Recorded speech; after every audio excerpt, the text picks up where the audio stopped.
Assalamualaikum warahmatullahi wabarakatuh. Kita lanjutkan lagi kajian kita di dalam menanggapi sebuah buku karya Robert Murray dari Amerika Serikat, seorang misionaris Kristen. Di dalam bukunya The Islamic Invasion,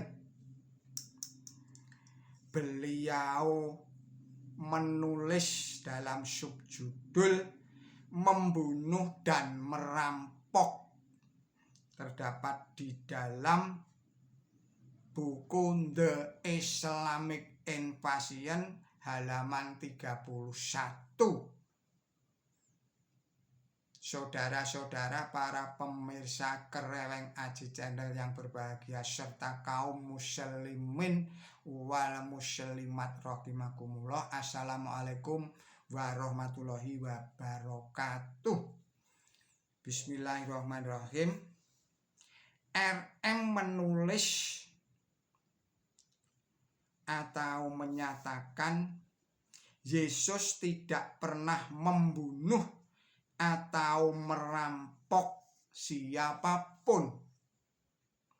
Jika Yesus melakukan hal-hal tersebut, sudah pasti dia akan dituduh demikian di hadapan pengadilan selama dia diadili.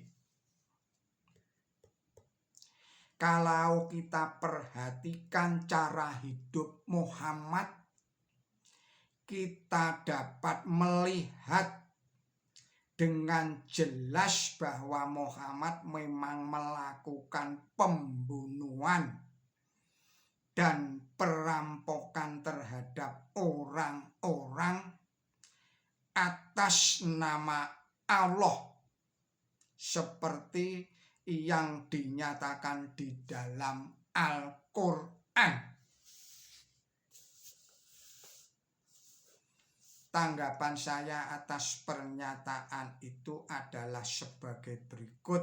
Lagi-lagi saya harus mengucapkan astagfirullahaladzim. La haula wa la quwata illa billahil azim. RM tidak dapat membedakan kata membunuh secara kriminal, secara pidana, dengan membunuh dalam situasi perang. Juga tidak dapat membedakan kata merampok dalam arti kriminal atau tindak pidana. Secara kriminal dan pidana dengan mengambil harta rampasan perang itu, ini tidak mampu dibedakan oleh Robert Murray. Membunuh di dalam indikasi kriminal tindak pidana adalah perbuatan pidana yang melanggar hukum manapun.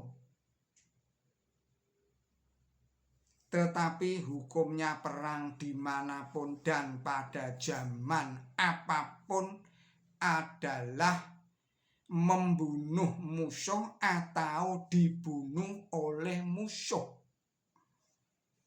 Membunuh mendapatkan kemenangan dan harta rampasan perang.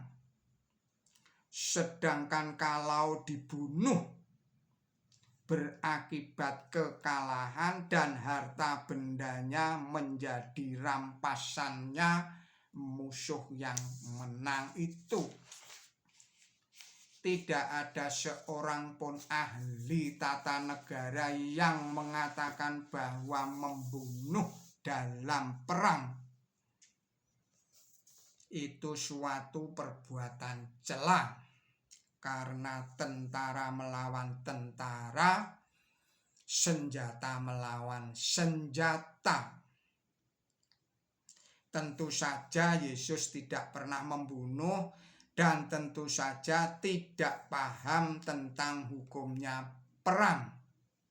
Karena memang Yesus tidak pernah berperang dan tidak pernah mendapatkan harta rampasan perang. Bahkan baru saja mendapatkan 12 orang murid. Itu pun yang satu adalah seorang pengecut, yang satu lagi berkhianat, buru-buru ditangkap, kemudian diadili dan divonis hukuman mati dengan cara disalibkan, dengan cara dipakukan di atas palang tiang salib. Sedangkan Nabi suci Muhammad SAW tidak pernah ditangkap dan tidak pernah diadili karena perbuatannya oleh penguasa manapun hingga akhir hayatnya. Atau RM memang berusaha mendiskreditkan atau menyebarkan fitnah atas pribadi agung Nabi suci Muhammad SAW dan menyebarluaskan rasa permusuhan antar umat beragama.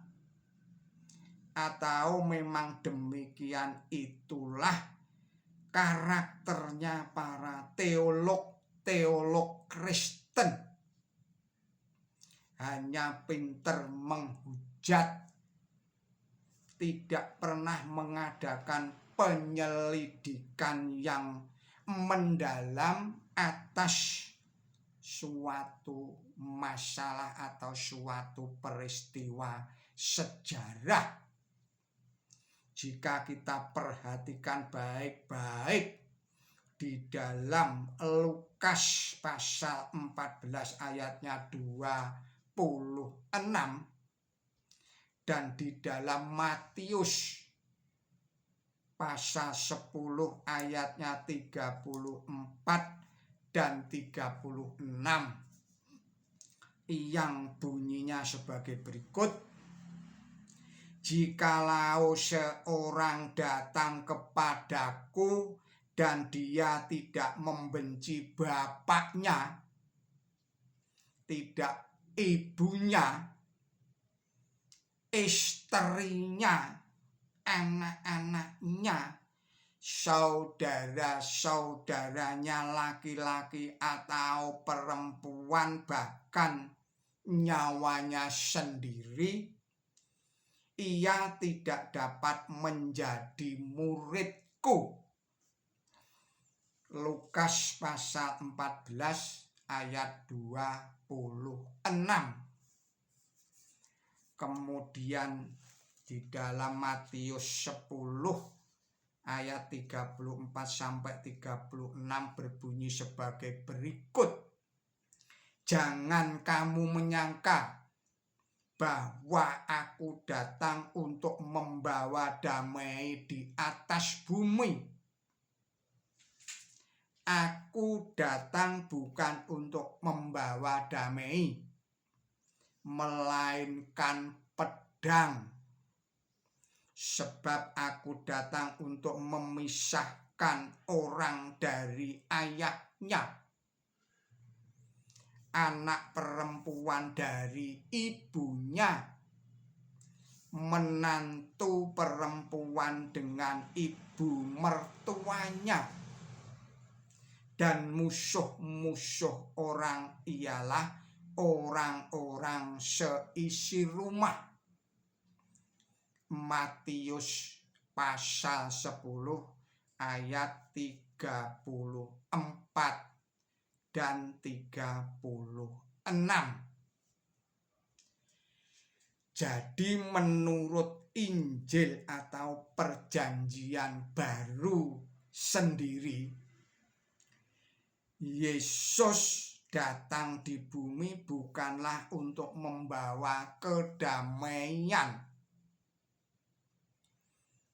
atau ketenteraman, tetapi adalah membawa pedang yang menyebabkan kekacauan, mengganggu keamanan, mengganggu ketertiban umum, menebar kekejaman, peperangan dan lain sebagainya. Oleh karena itulah Yesus Kristus ditangkap penguasa negara pada saat itu, kemudian diperiksa dan diadili di muka umum, kemudian diponis dengan hukuman mati dengan cara dipakukan di tiang kayu palang salib sampai mati, seperti terpidana mati yang lainnya. Hingga kini dalam gambar Yesus Kristus dapat kita temukan dengan mahkota duri dan sering ada judul INRI, yaitu singkatan dari Iusus. Saya ulangi lagi, singkatan dari Iusus Nazarenus Rex Iudaeorum, artinya Yesus dari Nazaret, raja orang Yahudi. Saudara-saudara para pemirsa Kereweng Aji Channel yang berbahagia, serta kaum mukminin wal mukminat rahimakumullah, demikianlah tanggapan saya terhadap tulisan dari Robert Murray di dalam bukunya yang berjudul The Islamic Invasion. Mohon maaf atas segala kesalahan dan kekilapan saya di dalam memberikan tanggapan ini. Billahi taufik wal hidayah. Wassalamualaikum warahmatullahi wabarakatuh.